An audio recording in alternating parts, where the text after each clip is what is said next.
गेममध्ये जेव्हा सगळे निगेटिव्ह बोलतात, कोणीतरी जेव्हा आपल्याला पॉझिटिव्ह बोलून जातं, तर तो पुश खूप इम्पॉर्टंट असतो आणि तो मला त्याच्याकडनं मिळायचा. तिची काहीच चूक नाहीये, की ती बाहेर काय दिसलं गेलेलं आहे, काय दाखवलं गेलेलं आहे, मला त्याचं अजून माहिती नाही. मी बघणार एपिसोड तेव्हा मला कळणार. माझ्यासाठी ती फेक नव्हती. जे 24/7 कॅमेरा समोर राहायचंय, रिअल राहायचंय. त्या गोष्टीचं मला कुठे ना कुठे आहे मनात, की का असं झालंय किंवा का दिसलं गेलं नाही ते, का असं झालं माहिती नाही. मला वाटतं की ज्या गोष्टी रागाने होऊ शकत नाही त्या गोष्टी प्रेमाने होतात. मी प्रेमावरती खरंच खूप बिलीव्ह करते. कुठलीच गोष्ट माझ्यासाठी सोपी नव्हती. वाईल्ड कार्ड म्हणून म्हण किंवा मग लीस्ट प्रायोरिटी म्हणून म्हण, काहीही मला प्रत्येक गोष्टीमध्ये स्वतःला प्रूव्ह करावं लागलंय. मी ते खेळत गेले, करत गेले. नात्यांमध्ये थोडं कुठे ना कुठे अडकले असं बोलू शकते. रेवा, तुझं खूप स्वागत आहे सिनेसृष्टीमध्ये. खरं तर प्रत्येक मुलीचं एक स्वप्न असतं, एक बकेट लिस्ट असते, की यार एक तरी रियालिटी शो करावा. सो बिग बॉस हे तुझ्या बकेट लिस्टमध्ये होतं का?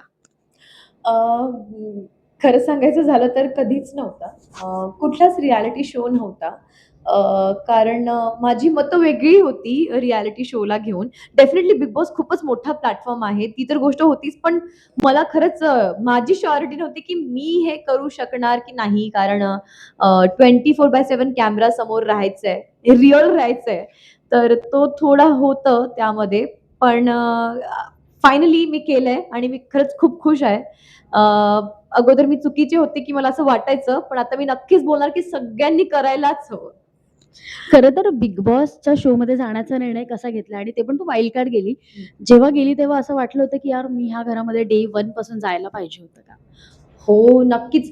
सगळ्यात अगोदर मी तुला हे सांगणार, की कसं झालं, खूपच वेळेवरती असा कॉल आलेला आणि त्यांनी असं बोलले, की हे बिग बॉससाठी आहे, बिग बॉस मराठीसाठी आहे, सीझन 6 साठी आणि वाईल्ड कार्ड आहे. तर प्रश्न नक्कीच पडले होते. भरपूर प्रश्न होते डोक्यात, की करायचंय, नाही करायचंय किंवा वाईल्ड कार्ड जातोय, तर काय प्रोज, काय कॉन्स असतील आणि कसं काय असेल. पण पूर्ण स्टडी केल्यानंतर मी हो बोलले आणि रेडी झाले.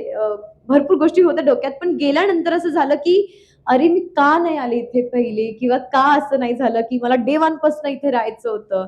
खूप छान अशी जर्नी झाली आहे. आतमध्ये गेल्यानंतर घरातली एक वेगळीच असं वाइब म्हण किंवा एनर्जी म्हण किंवा ती मला खूप आवडत होती. रोजची धडपड सकाळी उठण्यापासून रात्रीपर्यंतचा जोही काही प्रवास होता, खरंच खूप एक्साइटिंग होता. खरं तर जर्नी कोणतीही सोपी नसते. प्रत्येक एक आव्हानात्मक असतं.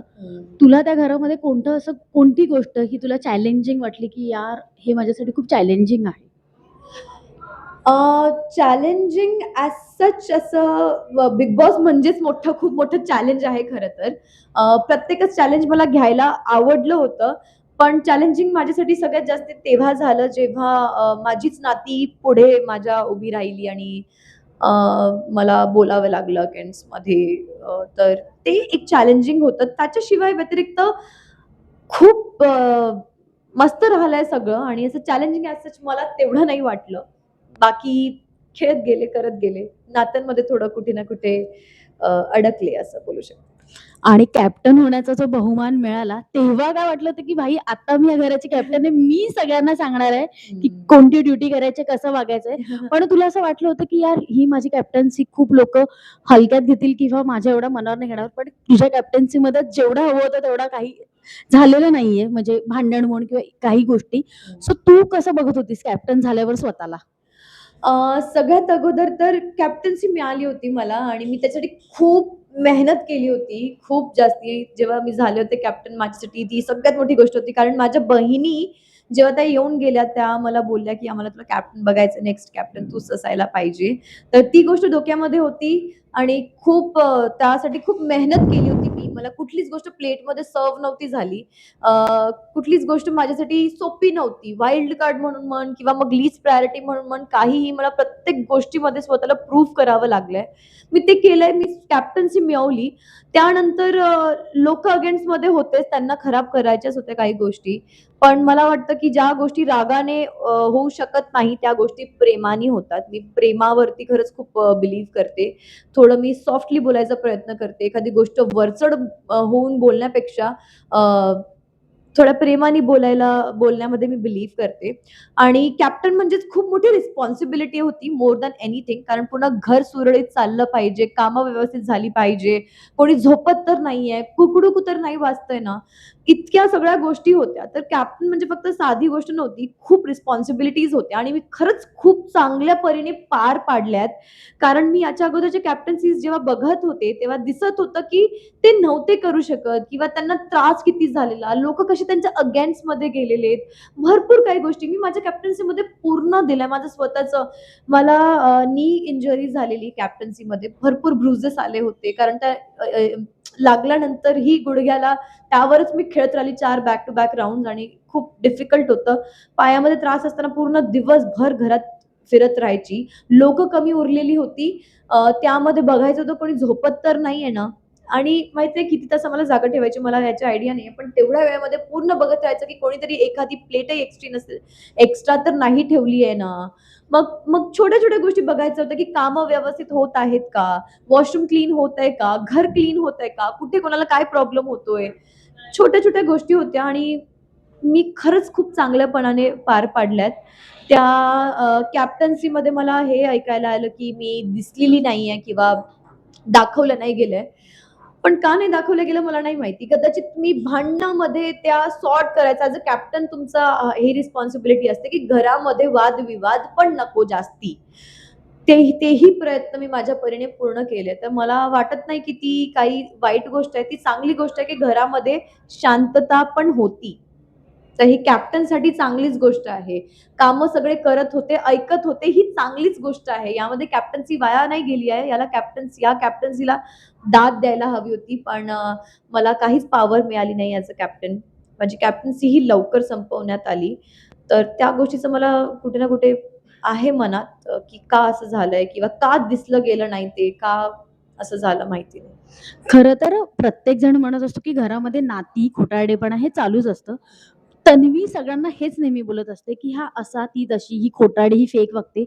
तुझं आणि तन्वीचं बॉन्डिंग खूप चांगलं आहे. आता बाहेर देखील चांगलं राहील. पण तुला वाटतं, की तन्वी फेक आहे का? अ, दुसऱ्यांसाठी मला नाही माहिती. ती माझ्यासाठी फेक नव्हती. दिसायला कदाचित तसं दिसलं असेल कारण तो एका तासाचा एपिसोड असतो. मी तिच्यासोबत पूर्ण वेळ राहिलेली आहे. आमच्या बऱ्याच गोष्टींवरती चर्चा झालेली आहे. गेमबद्दल असो, पर्सनल लाईफ असो किंवा काहीही असो. काही-काही क्लिप्स मी बघितले ज्याच्यामध्ये मीच फक्त तिची काळजी घेते. ती काय करते हे दाखवलं गेलंच नाहीये किंवा ती मला प्रेझ करते किंवा ती मला स्ट्राँग म्हणतीये किंवा ती मला प्रायोरिटी बोलतीये. ती माझ्यासाठी चांगल्या-चांगल्या गोष्टी बोलतीये किंवा मी तिला सांगतीये, की "तू कुठे चुकतंय? तुझं हेच चुकतंय." हे का नाही दिसलं मला नाही माहिती. मला ती नाही वाटत फेक माझ्यासाठी तरी. माझं आणि तिचं जेही नातं होतं, ते जेन्युइन होतं. त्यात तिची काहीच चूक नाहीये, की ती बाहेर काय दिसलं गेलेलं आहे, काय दाखवलं गेलेलं आहे, मला त्याचं अजून माहिती नाही. मी बघणार एपिसोड तेव्हा मला कळणार. माझ्यासाठी ती फेक नव्हती. जेन्युइन होतं तेव्हाच तिने एंडमध्ये सुद्धा ती इमोशनल झाली होती. आर्मीबद्दल तुझं काय म्हणणं आहे? आरबी सच अ क्यूट गाय. मस्त आहे तो. खरंच खूप जेन्युइन आहे. खूप ऑनेस्ट आहे. अ, आणि त्याने मला कधीच असं कमी लेखलं नाही किंवा एक एक्सेप्टन्स दाखवली. ग्रुपमध्ये कदाचित कधी-कधी होत होतं, की प्रायोरिटीमध्ये फक्त दीपालताई किंवा तन्वी असं नव्हतं. तर तो घेऊन चालायचा. कुठे-कुठे असतात त्या गोष्टी इन्सिक्युरिटीज दुसऱ्यांमध्ये झाल्या असतील त्या गोष्टींमुळे. पण मला त्यांनी नेहमी एक अ, चांगला असा रिस्पॉन्स म्हण किंवा ट्रीटमेंट त्यांनी व्यवस्थित दिली आहे. खूप प्रेज करायचा तो मला.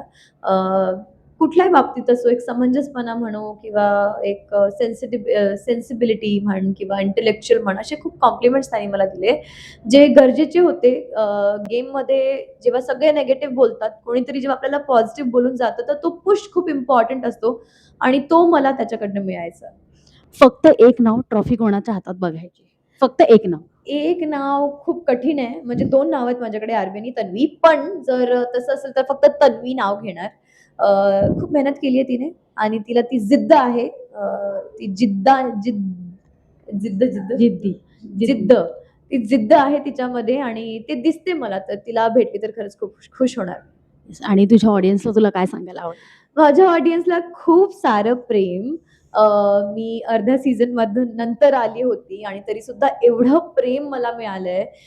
घरचे सगळे अगेन्स्ट मध्ये बोलायचे, खूप काही वाईट वाईट बोलायचे. ही अशीच, ही तशीच, चुईमुई आहे, काय करणार, काहीच येत नाही हिला, हे ते खूप त्यांनी प्रयत्न केला मला खाली दाखवायचा. पण आणि प्रत्येक वीकमध्ये मी नॉमिनेटेड होतीच, कारण मी वाईल्ड कार्ड होती, तर सोपं टार्गेट होतं त्यांच्यासाठी. पण तुम्ही प्रत्येक वीकमध्ये मला एवढे वोट्स केलेत, एवढं प्रेम दिलंय आणि मी रिअल होते. तर त्या त्या गोष्टीमुळे मला जास्ती आनंद आहे त्या गोष्टीचा, की माझ्या रिअल पर्सनॅलिटीला तुम्ही एवढं प्रेम दिलंय. तर खूप धन्यवाद. खूप सारं प्रेम. पुढेही असंच सपोर्ट करत राहा. तुमच्याशिवाय आम्ही काहीच नाही आहोत आणि तुम्ही कदाचित नसतं तर माझी एवढी लाँग जर्नी झालीच नसती. ती कदाचित अजून शॉर्ट असती. तर जेवढंही प्रेम दिलंय त्याबद्दल खूप खूप धन्यवाद. नक्कीच. आणि आता जे सिनेसृष्टी चॅनल आहे, जो तुझ्या समोर बसला आहे, तो आमच्या ग्रुपमधला आरसी आहे. ओके. तुमच्या ग्रुपमध्ये आरबी होता.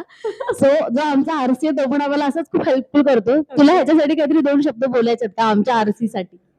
मला वाटतं आरसी पण आरबी सारखाच चांगला असेल, एक चांगला व्यक्ती असेल, खूप जेन्युइन असेल आणि तो दिसतोय खूप स्वीट दिसतोय आणि त्याचा स्माईल पण खूप छान आहे. तर आरसी तू पण माझ्यासाठी तेवढाच चांगला आहेस, तेवढा जेंटल दिसतोय आणि जेंटलमॅन पण दिसतोय तू. तर आरसी इतकं काइंड राहायसाठी. Lots of love. Thank so much. Thank thank you.